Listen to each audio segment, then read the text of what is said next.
Welcome to Coaching Kidlit, a podcast about writing and publishing good Kidlit. We dig into various aspects of writing craft through a Kidlit lens and provide inspiration and clear, actionable items to help writers like you move forward on their Kidlit writing journeys. I'm Sharon Skinner, author, accelerator, certified book coach, and author of speculative fiction and Kidlit, including picture books, middle grade, and young adult. Hello, listeners.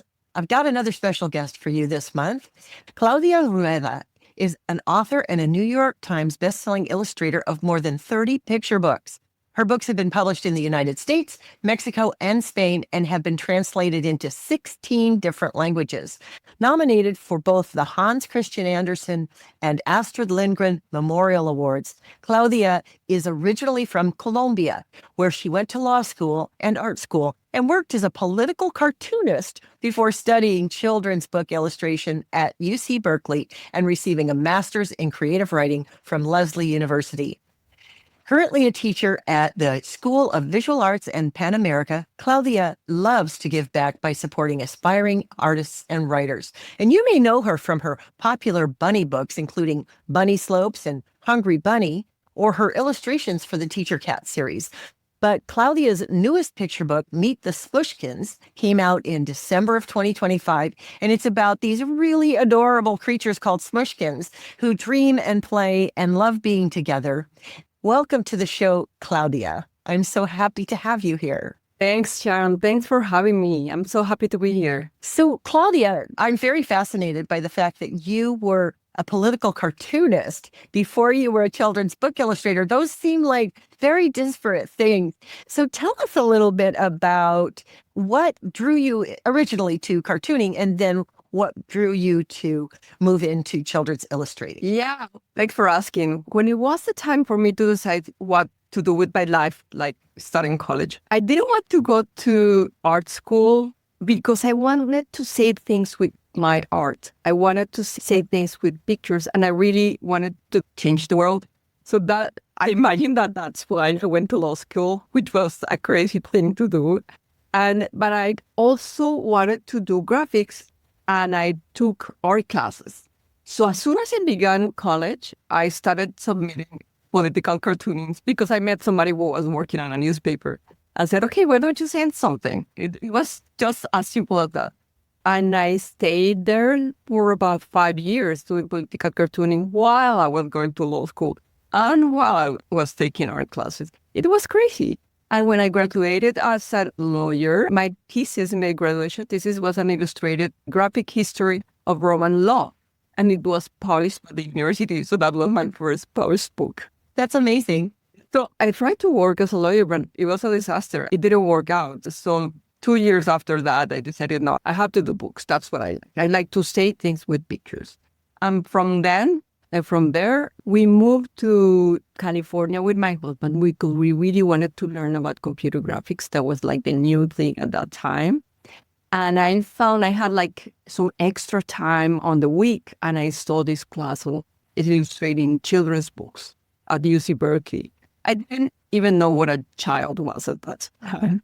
But I took the most amazing class ever at Julie Downing, and I learned all you need to know to start working on children's books. And I decided that was the thing that I wanted to do. So I started submitting postcards. At the beginning, I wanted to be an illustrator because I think of myself as a writer. So I was sending postcards. I got a collection of very beautiful rejection letters. They used to send letters. And finally, I did send an illustration to the portfolio showcase at the CCWI, at the Winter Conference here in New York City. And I got the second place. And I went there for the award. And the real award was that one of the jurors was Marika Kostiv. And I told her, can I show you my portfolio? And she was very nice. And she sent me a manuscript by Pam Munoz-Ryan to illustrate. And I obviously said yes. And that was my first children's book. That's a long story short. And what was the name of that first book? It was called Natural Lolita. And it was written by Pam Munoz-Ryan, and I did the illustrations. I couldn't believe it. I was so happy about it. It was great. That's so fun. So you thought you were going to be a lawyer and you ended up being a children's book illustrator. I think I've talked to at least one other person who was a lawyer before they became a children's book writer. But I don't think I've talked to anyone on the show who was a lawyer and then an illustrator and now writer illustrator. That's a very interesting journey. You also now have written and illustrated a number of books. So tell us a little bit about how you decided that you were going to start submitting full manuscripts for books. It was very quick. Once I published my first book with Scholastic, I started thinking about my own books. I am very creative and I love that. What I did is that at the beginning, I took traditional folk tales and songs that I wanted to illustrate and make something out of that. I knew that you can change the stories with the illustrators because I really believe in writing with pictures and what pictures can do in a story. So I took a play song that was very popular when I was a child, and it was not well known in the US. And I did the dummy of the book. It's called Let's Play in the Forest While the Wolf is Not Around. And my editor, Tracy Mack at Scholastic, loved it. And she published the book. So it was already like an interpretation of a story, of a song, but it was my book. And then I wrote another one that it was mine. It was called Amaya Polar Bear. And it's the journey of a little polar bear who just newborn and wants to know how can he or she be a polar bear if he doesn't know how to be a polar bear. And it's a story about love, mother's love. So yeah, it was pretty quick. Well, pretty quick, but of course it took me like 5 years to get there. Right. Pretty quick when it comes to children's picture books, which we know is a long game, right? Oh, yes. Very much, very much. You have to be very persistent and you have to believe in what you like to do. Not try to follow trends or what other people are doing because you're desperate to sell, but do what you want to do and then like what you do. That's the way to go. That's very good advice. So you have the bunny books, Yes. and those are adorable. Thank you. And most of the books that I see on your list are for younger readers. So really the 3 to 5 year old range, the toddlers. You have really cute illustrations, somewhat simple text. What is it that draws you to that audience? Well, that's one thing about the books that I have published in the US. I also publish books in Mexico and Spain.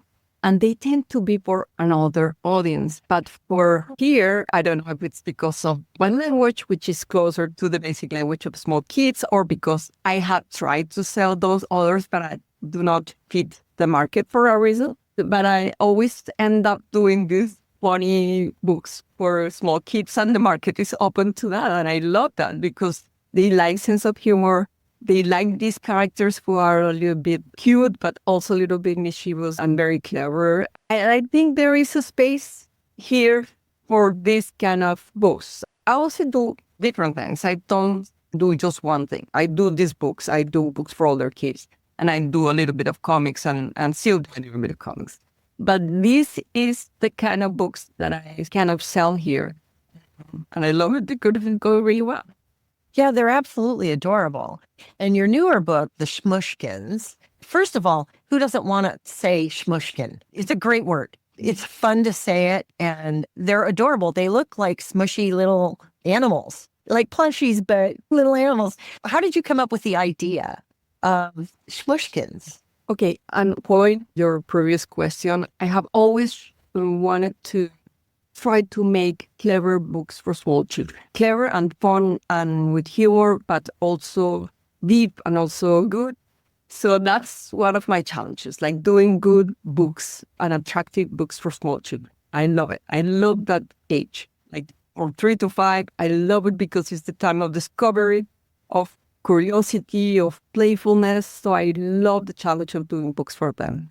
And the other thing is that these characters just appear on my page in a way. Like I was being like very playful during COVID times because kind of nobody was watching. So when you have time and nobody's like waiting for you to submit something, you have to draw anyway. And I was playing. I just got my new iPad and Procreate and I was playing around with the tablets. And these characters kind of show up. Of course, I had been drawing animals for a long time because that's one thing that I like. So there's a lot of background that I had. And I like this combination of different creatures and all that. But they just show up and I'd say, okay, what is this? But I didn't know what to do with them. And I kept them in my iPad for a long time, like for 2 years. And when I met my agent, Diana Morishima, and she told me, okay, what do you have? So I showed him 1, 2 projects, and I told her, well, I have these characters. Maybe we can do something with that. And she loved them. And I said, okay, so let's work on it. And I created some concept books. The first ones are the colors and the ABC books that came out in March. And then she said, okay, why don't you do 2 more books, more concept books? And I did it. And then Candlewick Press loved them. And they say, why don't you do a picture book to introduce the characters before we publish the concept books? And that's the one who came out in December. So that was kind of the process. And now that I know these characters, because at the beginning were these creatures who were like showing up, but I didn't know how their personalities were. But they've been evolving while I put them into situations and locations. They start to do whatever they need to do according to their personalities. So they've been growing. So now it's much easier to create stories for them. So I've been creating many stories for them. And that's how it evolved. It was a process. I love that because I have the same kind of process with my writing where characters come to me, but I don't always know who they are or what their stories are. And a lot of times what I do is exactly that. I'll put them into a situation and see how they react and see what they do and what they say. And that's how I figure out who they are and discover their stories. So I love that you come at the process a similar way. Do you do that through illustration? I mean, because you got the characters, you knew what they look like. So do you just sort of draw them in situations and see what they're doing? That's what it's so interesting that you're talking about writing and I'm talking about images and it works the same way. That's so amazing. Yes. So I decided to draw a tree and said, okay, climb the tree. And each of them will climb the tree in a different way. Some will stay down on earth and the more daring will go to the top of the tree. And they, in a way, they try to speak. Yeah. Yeah. And I took them to the beach and each of them will do something different, like reading a book, going swimming, playing with a ball. And it's kind of organic, you know. I know that it might sound strange for people who haven't been into this, but it works that way. And of course, the way they look reveals a little bit of how they are. Mm-hmm. Now that I'm showing the book to different people, even adults, they do have their favorite. That's so fun. Yeah. Yeah. So I always talk about how process is personal and that the way that you find your way into your writing or your art is very personal. And, you know, everybody has a way to do it and people will tell you, oh, try this or try that or do it my way. And I always tell people, sure, try it somebody else's way because that's how you find your own process. You try somebody else's way, you try this other thing. If those don't work for you or if they don't fit, then don't do that. But that helps you find your way to your own personal process. Totally. I think we have all imitated somebody at some point. And that's a way of learning because you understand somebody's process, a way of reading the world. And it also gives you license to do things that you thought you were not able to do. So it's so good to look at avant-garde illustrators and picture book authors. So you say, oh, so you can do that? I didn't know that. So they open doors for you. And at the beginning, it's great. But it's also a process to learn what you like and the language that you like. But there's a big difference between imitating and just learning from the masters and learning from the people who've been in the industry for a long time. It feels like an exercise when you're copying, and it feels like playfulness when you're doing your own, that kind of thing. Yeah. So you teach at the School of Visual Arts and at Penn America. And you teach illustration classes, I assume? At the School of Visual Arts, I teach picture book. So they learn to do a picture book dummy. We don't go into final illustrations. We don't go into color. And the first class, I say, don't bring your colors here. because we're not going to use them. So we do a storyboard and we do a small picture book dummy of 8 pages at the beginning with somebody else's writing, normally a nursery rhyme.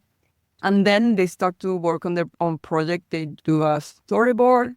And then, like in the 2 final weeks, they create a picture book dummy. And that's the final work. And I told them, that's what you have to send to an editor. An editor doesn't want to see a final book. They want to see the dummy. So, yeah, that's what I teach. Right. Yeah, normally for illustrators, it's a dummy and a couple of illustrations that are almost Yes. finished. Is that correct? Yeah, totally correct. And probably nowadays a link to your portfolio, even if, let's say, Instagram or your website, whatever. That's how it works. Yes.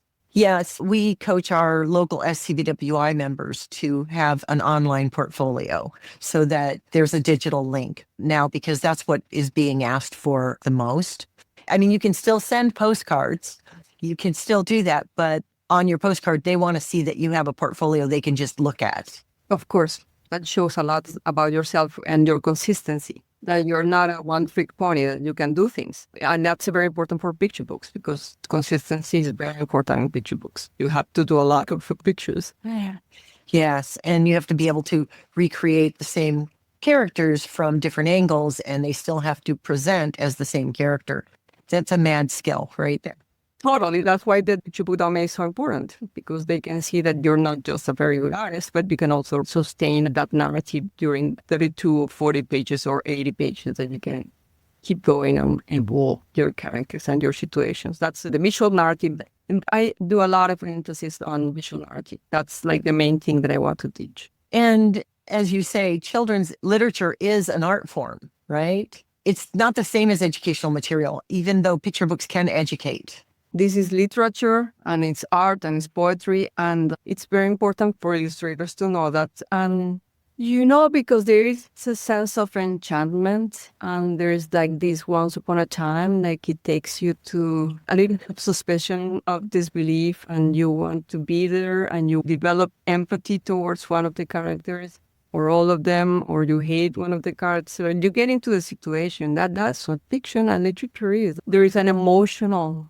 aspect in the experience of reading literature, which is not the same thing with education, because education is more like for the rational part of your brain. So we know when we are into storytelling, and that's what it is. And of course, it got to have style and beauty and rhythm and everything that literature, like poetry or novels or whatever form of writing has. And also with the pictures should always have this aesthetics and consistency. And there are some rules for the form, for the art form, that are important, because we also communicating. So it's got to be readable and enchanting, and it's a combination of different elements, but it's very profound educational content. Yes, and going back to something you said earlier about connecting with the characters and that emotional connection, that's especially important for young children, because that's when you see them, when they really connect, that they want to hear it repeated over and over and over. They want to hear the same story. I know some parents, get tired of reading the same story, but it's because the kids get so engaged with those particular characters, they want to spend time with them like they're friends. Yes. For some reason, children do like to read again and again because they are learning. That's how children learn things. They go again and again, because we go from one thing to the other one, but we do not go deep into contemplating, staying at the place. But their learning process is a lot of observation, a lot of attention, even though we think they are not very focused, that when they are paying attention, they do pay attention a lot. And they look at some details that you never notice. I was reading my Meet the Smushkins book the other day with kids, and they will notice things that they will tell you if something is not in the right place. They know the logic of things, but they also want to see again and again and notice different things and absorb them for their own life and repeat them when facing situations that are similar to what they see in the stories. So they are in the learning process, not in the entertaining process. Right. And that's why illustrations are so critical to picture books, so that they can observe and use all their senses while they're hearing the story as well. Oh, yes, they should be rich in content. They should be telling something. They should be evocative. They should be narrative. Probably also have an interest with the adult who's reading the story as well. So they should have different levels, which is so rich and have a contrast with the words. And you kind of find something more complex than just a decoration when you see an illustration in a picture book, and that's the fun. Which is one of the reasons why I tell people all the time who think that picture books are easy, that they really aren't. They're one of the hardest art forms, I think, in the publishing realm. Yes, you tend to think that when it's simple and short, it's easy. And that's exactly the opposite. Like, try to get a paragraph of 10 pages into one page. That's really hard, saying all the things that you want to see. Also, poetry. Poetry is the hardest art form in writing. It's the hardest, and it's very short. Also, the writing, I do a lot of emphasis on the writing because you believe that it's like casual writing, like it's just like saying the words that you would say when you speak. And it's totally different from that because first it's got to dance with the images. So it's got to say something different from what the images are saying, but also is meant to be read aloud along with the pictures. So it's a very difficult thing to write. When you read somebody like Margaret Wise Brown, which looks like very simple, she's so good at writing picture books because her words are very precise and very, very well selected and very simple. It's a very, very fine form of writing. Yes, it is. And back to something you just said was that, yes, they're learning, but there's a difference between educational material and children's picture books that read like literature and yet still have a message. Totally, totally. Because storytelling is similar to playing because it's a recreation of life, of things that happen in life, of obstacles, of problems, on dealing with other people, facing situations that are unusual. So it's a kind of a recreation of life. Like in the movies, you recreate some parts of life. Different from non-fiction, which is information. And as creators, both writers and illustrators, especially of picture books or books in general, we're always making a point. We always have something to say. We're presenting our ideas in this format, but we don't want to be didactic. We don't want to be teaching a lesson. We want to be showing children ideas and concepts of what we're trying to convey. Yeah, you're kind of inviting the reader to feel what the character feels and show them what this character would do. And the reader will decide, okay, this was a bad thing to do. This was a good thing to do. Look what happened. Would I be there if I was there? What would I have done? But they are not telling the reader if this is right or this is wrong, and we'll tell them, okay, look what happened to this person. And the reader, the child, is going to think, okay, how would I feel? And that's the way of empathy. That's why stories are so wonderful for empathy and for staying in somebody else's shoes, right? Because you kind of feel what the character is feeling, and that's the power of stories. So yes, it is in a way learning, but it is like learning from example, like what you learn from your parents' behavior or your other friends or from your grandparents. And you kind of see, absorb, and try to imitate later in that way. Knowing like, okay, don't tell lies. If you tell a child that, it doesn't mean anything.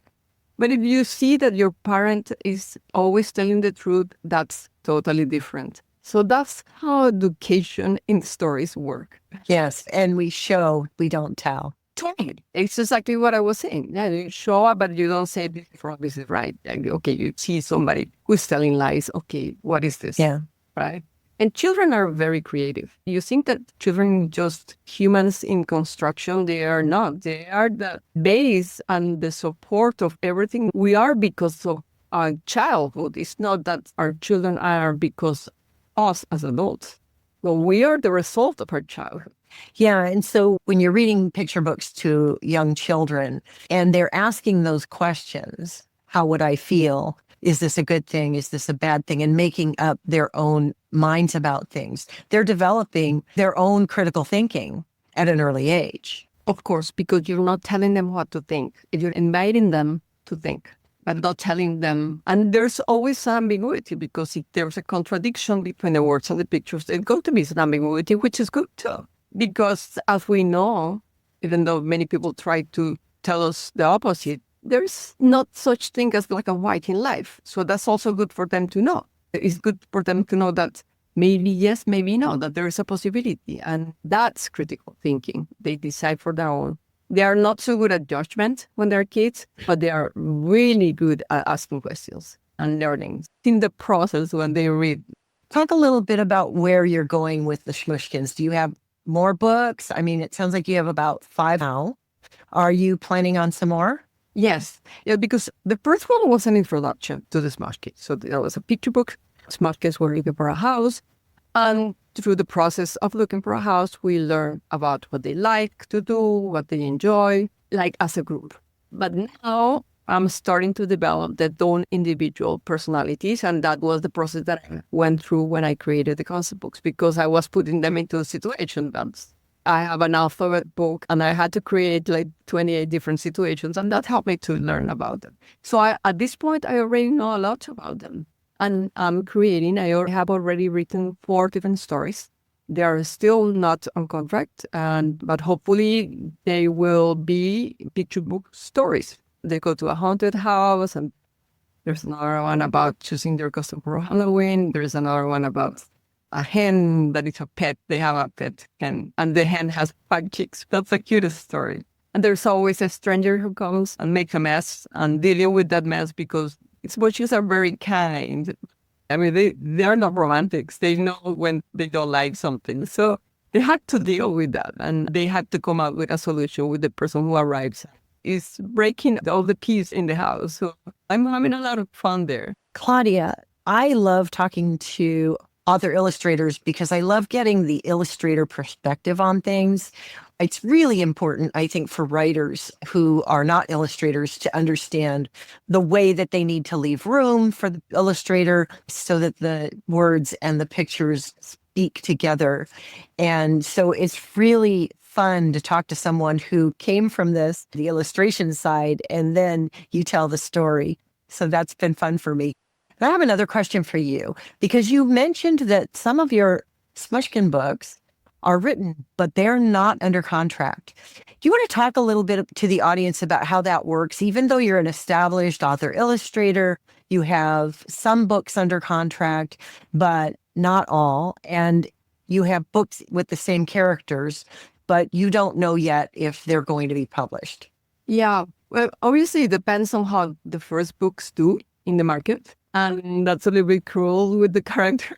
Hopefully it will do well, and we will be able to publish more books. Just crossing my fingers. Yeah, but it was a big thing that I was able to sign 5 books before publishing the first one. That's totally exceptional. My agent told me that's very exceptional. So they were truly in love with the characters, or they really believe in them. But of course, 5 is too much, is a lot. So I wouldn't expect them to buy more at this point. But of course, they have to see if it sells, and then they will sign more books. The thing is that normally you sign with one publisher, and it's really hard to sell it to somebody else. But let's hope for the better, and let's hope that it sells well, and that many people who fall in love, especially children, fall in love with the Smushkins. They are already falling in love with the Smushkins. So let's hope that they have a long life, because it looks like they do want to have a long life. Well, they're certainly adorable, and I can see that they would make very cute plushies. So maybe there's that coming for you. So that would be really exciting, wouldn't it? Yeah. When you have told me that, yes, I really hope for that. So at this point in the program, we like to give our listeners an action item, something that they can take away with them and use on their journeys. So what do you have for our listeners today? Okay, I will invite my listeners, especially if you want to do picture books. My advice would be to trust the process and start with a storyboard. I know it's totally normal to imagine your book all shiny and done, sitting on a shelf somewhere in a bookstore, but that part comes much later, and don't think about that. Because at the start, it's got to be messy. It's supposed to be. Just trust the process. Keep going. It gets there. So do a lot of storyboards. Trust the storyboard. The picture book is not just a collection of pictures and words. Think of the picture book like just one sentence.